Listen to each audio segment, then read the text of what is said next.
Hello, everybody. Yeah, we are here and we want to move on to learn and understand how to uh, work with or how to create layout animations using Framer Motion or Motion.dev. All right. Okay. So you can see right here that we have a collapsible list component right here, and you can see the preview right here. You can see that when I click on an item, I click on the second item, third item, you can see how they all open up this text that we have in this code right here.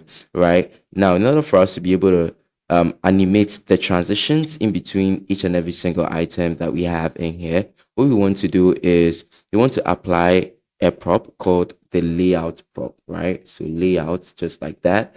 So once we apply this prop and then we hit Control S to save, we should be able to see the changes being done.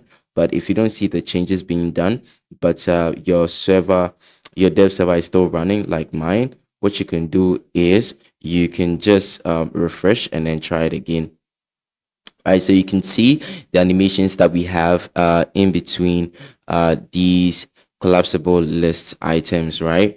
Good. Now you can see that the text in between these lists seem to be shrinking and expanding with each and every single expanding collapsible item, right? Look, you can see, right? Now we want to make sure that we animate the layout of this actual text itself so that it doesn't look like it is being animated together with each and every single list item, right? So how do we do that? We simply just copy this layout and then we just apply it here as well. That's all.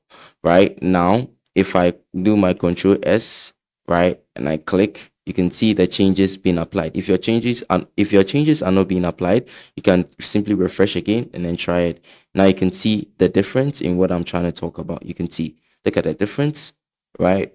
Look, and now our animations look smoother than ever. You see what I'm saying? Nice and clean. Yeah, so that's pretty much it for today's lesson. Yeah, thank you very much for getting to this part of the video. Hopefully I'll see you in the next one.